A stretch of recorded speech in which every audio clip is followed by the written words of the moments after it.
story. I actually love to talk to people about what God's done and is doing in my life. I've had like real great robust notes from when I've done this before that I couldn't find. And so when I was praying about that earlier this afternoon after I was done working, God was kind of giving me something different. He put something different on my heart tonight to share rather than just kind of my life just in and of itself and what he's done. Just in that, I felt like the Lord was really pushing me to talk about his presence and his love amidst challenging or trying times, which I think will be a message that everyone can relate to. I assume if you're a human and you're here and you're like breathing and have a heartbeat and all of that. So before we get started, I just want to take a minute to pray. Father, I just thank you for this opportunity to share tonight. I thank you for everyone that you've brought here. I thank you for all the things that you've done in my life, just all the amazing and wonderful things that you're doing right now in my life and in the lives of everyone in this room. I pray that you would give me the words to speak today, just that everything I say would honor and glorify and bless you. I pray that you would use me to impact people for your kingdom. Amen. So, I assume everyone here has gone through some kind of trials. Maybe it's just a bad day. Maybe it's a bad week, a bad month, maybe even a really dry desert season that has lasted for years or possibly even decades. I know some people have been in really long, hard seasons. There's all kinds of reasons that we go through trials. Sometimes it's from our own sin, our own bad choices, and then we have to experience the consequences of that. Sometimes it's other sin that has been done to us that we have to live with the consequences of, or sometimes it's just negative circumstances that maybe aren't, anyone's fault particularly, but I'm sure we can all relate to having just really difficult times, a time that's painful or hard. And, in the Word, I have scriptures and I didn't mark them, so I'm sorry to everyone. But like in John 16:33, God says that in this world you'll have troubles, but take heart, for I've overcome the world. Actually, beginning, he says, I tell you these things so that you can have hope. And so my goal tonight is to just give a reason for hope. There's a passage that I didn't write down, and I don't know where it is, but it says that we should always be prepared to give a reason for the hope that we have. And that's something that the Lord has put on my heart the past couple of years. To always be prepared to give a reason for the hope that we have, because it's such a powerful thing, and I think it can be a huge testimony to those around us. So I know there have been times in my life, lots of times, that I've really thought things are really going poorly. Things are not the way I had planned. They're not the way that I would have wanted them to be. And sometimes I've even felt like, what good could possibly come of this? How could anything beneficial ever come out of this situation? Or this is just too bad. It's too hard. It's never going to get better. And in Deuteronomy 3:16, God says that he'll never leave us or forsake us. And in Psalm 121, which I will have to read because I didn't write it down. So give me a second. And forgive me in advance because I say when I pause, and I'm aware of it when I speak in front of people. But Psalm 121:4 says that he will not let your foot slip. He who watches over you will not slumber. Indeed, he who watches over you will neither slumber or sleep. And in some translations, it refers to God as being watchful or wakeful. And that's who our God is. He never, even if we feel like things are really difficult, we serve a God who never leaves us, never forsakes us, and is in the midst of all of our pain and all of our difficult circumstances. Another verse I love is Psalm 34:18, which says he's near to the brokenhearted and those who are crushed in spirit. Because I know I've certainly felt brokenhearted and crushed in spirit at times. So I want to start with Genesis 15, a story that probably a lot of you are familiar with, and it's about Sarai and Abram. And so in Genesis 15, we see God makes a promise to Abram, and he says that he's going to give him descendants more numerous than the stars in the sky. So this is a really big promise, and it says that Abram believed him and credited it to him as righteousness. And I know I've heard things from the Lord before in my life, or promises that I've read from the truth in his word. And I've believed him. And I've thought, God's going to do this because he says he's going to do this. And I know who God is. And that's what Abram did. But fast forward to Genesis 16, and we see Sarai and Abram do not have children. It's been 10 years, and it says that Sarah's womb was barren, and she's childless. Sarai, she's not Sarah yet. So they decide to take matters into their own hands. And Sarai says, hey, can't give you any kids, but go sleep with my slave Hagar, and you can have a child that will carry on the family name through her. So Abram sleeps with Hagar. Hagar becomes pregnant, and it seems like, so this is, everyone should be happy, right? Like this was the plan. He did what he was supposed to. Hagar's pregnant, but it didn't work out that way. Not everybody is happy. Everyone is unhappy, in fact, because Hagar gets pregnant and she's mad at Sarai. And then Sarai's mad at Abram. And he's like, and she says, ever since you got Hagar pregnant, she hates me. And Abram's like, I'm sure Abram's thinking, you're the one that told me to go sleep with Hagar and get her pregnant. But he says, well, she's your slave, so you can handle the situation however you see fit. And so it says that Sarai mistreated Hagar because she was probably jealous. So she mistreated Hagar so much that Hagar actually ran away. And it says she ran away. She went out into the desert, which I think is probably literal and figurative. But so she is a slave woman. She probably pretty much had to sleep with Abram if that's what she was supposed to be doing. And now she's in this horrible position. Her mistress is treating her badly. She's pregnant with this child. She's been exiled, or she's kind of exiled herself into the wilderness because she was being mistreated. And while she's out in the desert, an angel of the Lord appeared to Hagar. And the angel says, Hagar, why are you, where are you going? And where did you come from? Which reminds me of Genesis, where he's like, hey, why are you guys hiding? I think it's kind of funny when God sends people to be like, what are you doing? Because he already knows. So, but she says, I'm running away from my mistress, Sarai, because she's not treating me well. And so the angel tells Hagar probably not what she wants to hear. The angel says, go back and submit to your mistress. Now I know there have been times that I'm in a tough situation and I pray and God tells me oh, go do this hard thing that you really don't want to do. And I'm like, oh no, can't you give me something else, God? And I don't imagine that Hagar was real excited about this either. But the angel says, go back and submit to your mistress. And the angel also says, and you're pregnant and you're going to have a son and you're going to name him Ishmael, because Ishmael means God hears, because God has heard your misery. And then Hagar refers to God as El Roi, which means God sees. And she said, now I've seen the God who sees me. So I love this story because it's a story of a God who sees us and hears us in our misery and in our trying times, that God sees and God hears, that he's never far off. The angel even goes on and says that Ishmael is going to have a lot of descendants also. So that's another promise that's made. So then if we look forward to Genesis 21, we see that now this is, I think, about 14 years later, and Sarah and Abram have a son together, who's Isaac, which on a fun note means he laughs, because when God told Sarah that she's going to have a baby and she's like 100, she laughed and was like, yeah, right. So they have a baby, they name him Isaac. And Abraham's 100 years old when Isaac is born. But this is the fulfillment of God's promise. And it says that once Isaac was weaned, they held a big celebration. And Sarah notices that Ishmael is mocking Isaac, apparently. And so she tells Abraham, you have to get rid of Hagar and Ishmael. He's making fun of our son. You have to send them away. And Abraham is distraught because this is his son.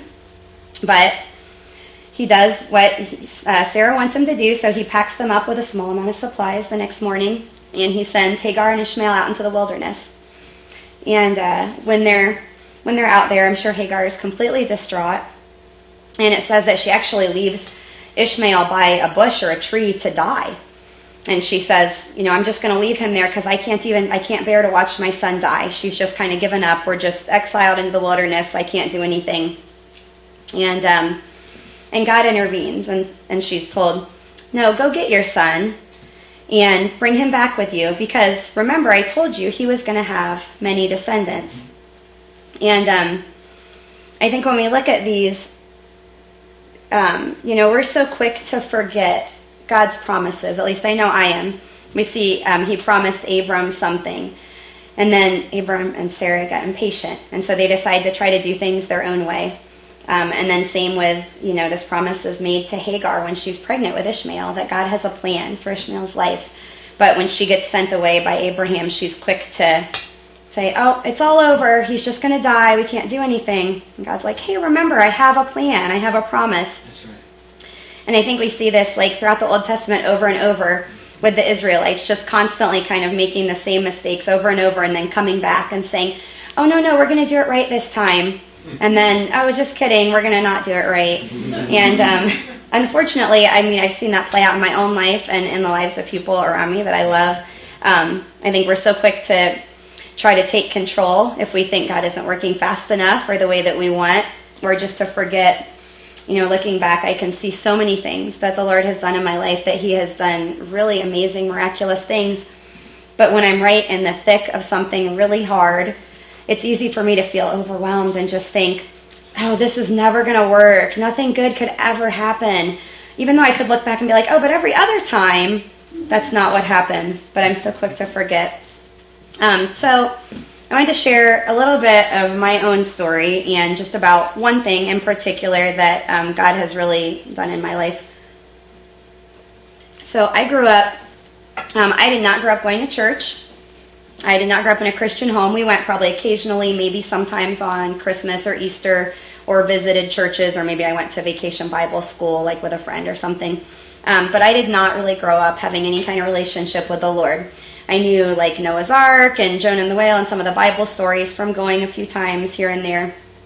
I knew things like the Ten Commandments, but I had a kind of legalistic view of God as I just knew you're not supposed to do certain things or you're going to go to hell, and that was about the extent of it, because I didn't really spend time in church. And even if my family was going to church, it was more of just something we did for an hour on a Sunday. There wasn't, we weren't talking about it outside of church or anything. So one thing that I fell into from a pretty young age was just seeking validation and love and appreciation from the opposite sex, and just looking for, to feel appreciated, to feel valued, to feel like I was wanted and desired. And so I started dating at an early age. I became sexually active at an early age, just trying to fill an empty well, because I didn't have my identity at all rooted in the Lord, or even remotely rooted in anything. So I ended up getting pregnant when I was 14 with my oldest son, Joshua. And then again when I was 18 and 20 with Owen and Caden. So at 21, I had 3 children with 2 different fathers, and I had never been married, and I didn't, I knew that this was not probably what God would have wanted, although I wasn't really thinking about that. But I was fortunate to have a good friend of mine who did grow up in the church, and but was also a single mom. And she started inviting me to this group for single moms at her church when I was 20, when I was pregnant with Caden. And I was like, I cannot go to church. I don't know what church is all about, but I will probably get struck by lightning or something if I go there, because have you seen what I've been doing with my life? And she was totally trying to sell me on but they have free dinner, but they have free babysitting, but you won't have to clean up, and they'll do homework with your kids, and they'll do all this stuff. And I was like, I can't go to a church thing. And she kept pushing me, and finally I was like, all right, fine, because I had 3 little kids, and I was working full-time, and I was going to college full-time, and frankly, I was exhausted. And I was trying to be everything to everyone. I had a lot of my identity wrapped up in parenting. I was carrying a huge burden to be a really great parent and to have really great kids. And, if any of them acted up, that was because I was a reflection of me. I must be a horrible parent. And that's a big burden to carry. If any of you have kids, it's pretty much impossible. So I said, okay, I will go to this group. And so I went, and I'm confident that I spent months at this group looking probably really sour and not participating in the discussion and not singing the worship, and just thinking in my head all the time, like, oh my gosh, this is so stupid, and these people are crazy, and they're all brainwashed, and like, this is ridiculous. And they were super sweet to me and never like did anything. And I'm sure I was a total grouch. And after I'd been going for a few months, I had Caden. Caden was born. And these real nice ladies that led this group, they were like, we want to come to your house and we want to bring you meals and like a gift basket with baby things. And I thought, oh, that's so nice. And they drove, they lived like 45 minutes away, and they came to my house one day and they came to visit. And I had been kind of trying to work things out with the one and Caden's father, and he was at my house when they showed up. And I like didn't even want to let them in. I was so embarrassed. I'm like, oh my gosh, they're going to kick me out of their church group. They're going to say, you're not really a single mom. Who's this guy? You're clearly dating him. Of course, they did not do anything like that. But that was, I think, the first time that I really realized, I thought, these people do not just feel bad for me because they think, oh, you've lived such a wretched life and you poor thing. And like, they loved me and they loved my kids. And they were just being the hands and feet of Jesus. And it just really ministered to my heart. And so I continued to go, and then I eventually started going to church and got into a relationship with the Lord. And because of that, and it's not been easy, it's still not easy. My whole journey with being a single parent and with having co-parenting and things has been really challenging, but God has brought wonderful fruit from that. I for about 8 or 9 years now, I've been able to be a mentor in a teen moms program here in Delaware County that's through the juvenile court. That has been wonderful for me to be able to give back. And about 6 years ago, I actually worked at another church here in town. And I was talking one time to one of the pastors. I had co-led some different small groups and Bible studies. And one of the pastors, he said, if you were going to have your own small group, what kind of group would you have? And I said, oh, I know. And he's like, really? You know, just off the top of your head? And I said, yeah. And he said, you're sure? You don't even have to think about it. And I said, oh, yeah, I know what I would do. I would have a group for single moms. And he said, oh, I wonder if maybe that's the Lord. And I said, oh, I wonder, maybe. And he's like, you should pray about that. So about five years ago, I had the privilege of starting this group for single moms. And I get to share life with them and minister to them. And I think, I'm able to do things like that because of, frankly, my poor choices. But we serve a God who wastes nothing. We serve a God who's a redeemer and a restorer. I love Romans 8:28. It says that he works together for the good of those who love him and who are called according to his purpose. And I think that's so true. And I see it throughout my life all over. That's just one of many things. As I was preparing this, God was talking to me too about, if we look like in Genesis 37 and we see the story of Joseph. And Joseph, has these horrible brothers who want to kill him or sell him into slavery. But then later when Joseph is reunited, he says, what you intended for evil or to harm me, depending on what translation, what you intended for evil, God has used for good. And I just love that. Anything in our lives that the enemy has tried to use for evil, anything that anyone has tried to use to harm us, God can make it for good. He can make anything for good. Another couple of places in the Bible that were really speaking to me about that, like in Jeremiah 29:11, which probably a lot of you are familiar with, but it says, for I know the plans I have for you, declares the Lord, plans to prosper you and not to harm you, plans to give you a hope and a future. But I don't know that we think a lot about who this was spoken to. It's a great verse, like everyone. I want God to have plans and hope for my future, to prosper me, not to harm me. But he was saying this to people who were in exile. These were not happy people. These are people who have spent a long time wandering around in the desert where they don't want to be. And God's like, hey, I have plans to prosper you. And it wasn't like the next day he prospered them and they were having the hope in the future that they dreamed about.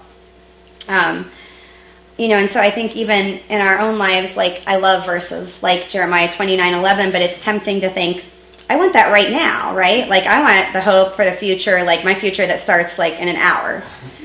But that's not always his time. We see it also in the prodigal son. That's another story. Like everyone loves the prodigal son story because he's wayward and then he comes back. But I don't know how long he was wayward. He could have been gone for a really long time. I mean, and his dad was hurting and praying and, pleading with God for his son to come back. And, I don't know, it could have been a really long time. So,